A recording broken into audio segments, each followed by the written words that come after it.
Bueno, continuamos acá en Vladimir a la Una, en este panel con Ricardo Ríos, Julio César Fernández y Pedro Benítez, historiador y profesor de Historia Económica, ¿no? Historia Económica, así es. En fases, así es. Egresado también de nuestra UCB. Así es. Puro UCBistas aquí sentados.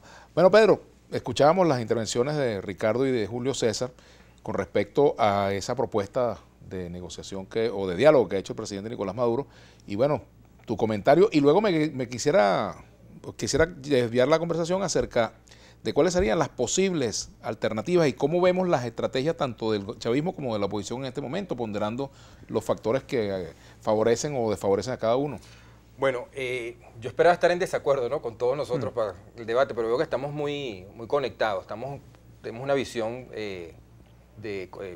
compartimos la visión de lo que está ocurriendo con el país. Mira, Venezuela, yo creo personalmente que necesita un entendimiento. Ahora, los entendimientos en las sociedades hay que construirlos.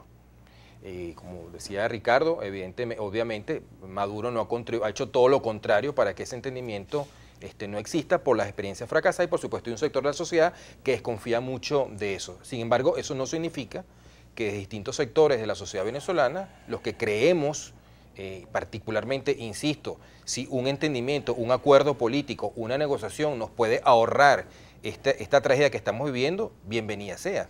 Si esa es la solución, me parece maravilloso, pero para eso hace falta dos cosas. Primero, crear las condiciones, el ambiente propicio para eso. Hay una demanda que ha hecho el campo democrático o la oposición al chavismo hace mucho tiempo, que es la libertad de los presos políticos.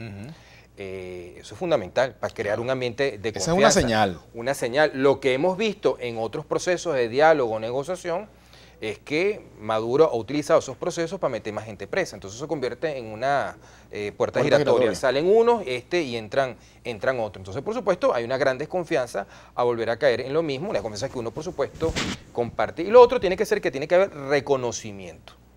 En la oposición, en este momento, surgió una baraja que no estaba planteada hasta diciembre pasado, que es Juan Guaidó. Juan Guaidó se ha convertido, sin lugar a dudas, lo indican las encuestas, los estudios de opinión, lo estamos viendo en la calle, en el líder de un sector muy importante del país. Ha logrado capitalizar un descontento que todos nosotros conocemos y además de eso ha logrado un liderazgo que ningún líder antichavista tuvo en estos últimos 20 años. O sea, logró penetrar los sectores sociales, es decir, el hombre indicado en el momento indicado. Eso es una realidad política. Hay otra realidad política, como bien tú decías, que es el chavismo, que tiene, o el chavismo gobernante, que tiene el control de ciertos factores de poder, con los que nos volvemos a ver la experiencia que vimos en Sudáfrica, que vimos en Nicaragua, que vimos en Chile, en otros países que construyeron procesos de acuerdo y de negociación. Ahora, ¿cómo se hace eso? Yo quiero poner aquí una experiencia muy reciente para que todos la hemos vivido. Hasta diciembre pasado, la oposición en la Asamblea Nacional o el campo democrático estaba dividido. No había una política, no había una estrategia, ni siquiera había una ruta que se le propusiera al país. Todo el mundo andaba planteando cosas distintas. Bueno, apareció Juan Guaidó, planteó una ruta política, planteó una alternativa.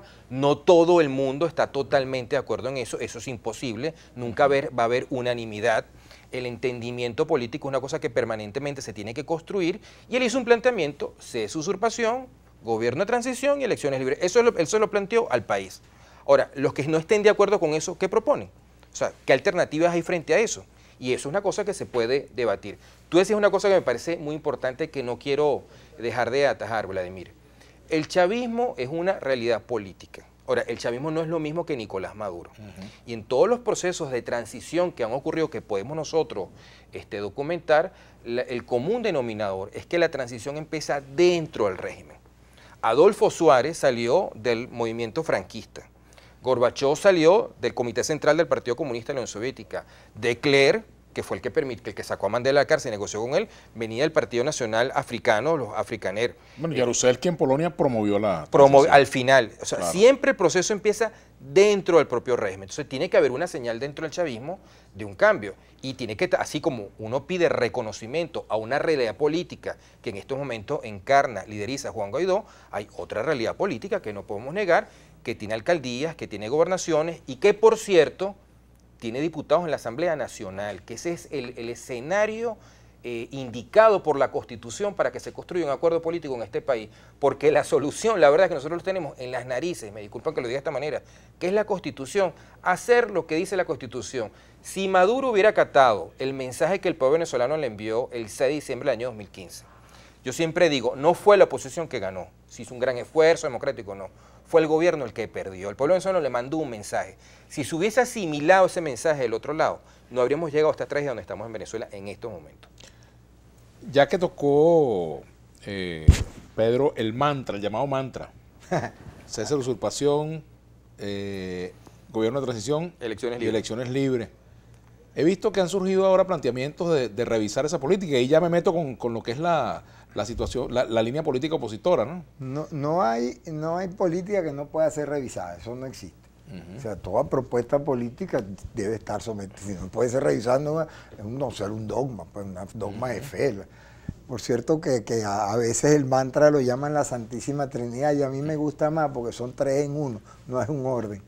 Porque la política se ejecuta según las fuerzas que uno tiene y las fuerzas que tiene el contrario. Igualito que la negociación.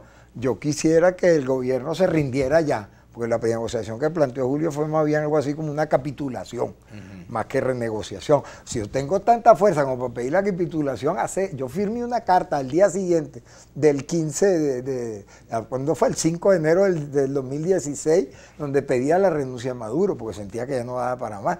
No tuve fuerza y esa carta apenas la firmamos 430 personas. Pero todas las acciones políticas que hace un político de oposición para sacar al gobierno, eso está claro. Y uno quiere, y la cosa está en cuánta fuerza tiene él para mantenerse.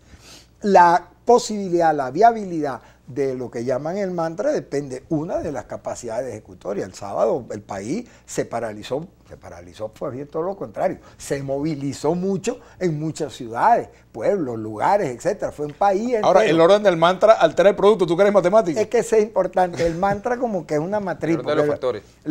Digo el mantra. Sí. La multiplicación de matrices no es conmutativa, o sea, no es lo mismo multiplicar así que asado. Y entonces yo creo que en este caso el mantra como que son matrices, más bien, porque no son conmutativas, al menos en la cabeza de quien lo está proponiendo, porque si tú dices, si tú tomas la línea discursiva de la propuesta, hay que llegar a elecciones libres. Para tener elecciones libres tiene que haber un gobierno de transición que garantice el ambiente para crear las elecciones libres y eso exige el fin de la usurpación. Te monta un silogismo que no te da salida. La política te dice que lo debe ejercer según la fuerza que tengas en las manos. Ahorita la Unión Europea está haciendo una propuesta que yo creo que además con instituciones es algo que debemos de reflexionar. Si hay las posibilidades de un proceso electoral limpio, controlado internacionalmente y se llega a un acuerdo entre las partes, negociación, el nombre que le querramos poner, y después no nos hablamos para no hacer diálogo. En ese momento cambió las posibilidades de la ejecutoria de la propuesta, pero se abrieron las puertas a la política. Tenemos que hacer una pausa. Al regreso, como Julio César Fernández es profesor de Derecho Constitucional, me gustaría saber, a la luz de la Constitución del año 99, ¿cuáles son las posibles herramientas que sirvan para desentrañar este enredo político que tenemos en Venezuela? ¿Para qué sirve hoy el articulado de la Constitución como vía para solucionar el conflicto político? Vamos a hacer la pausa, ya venimos. Análisis a la una.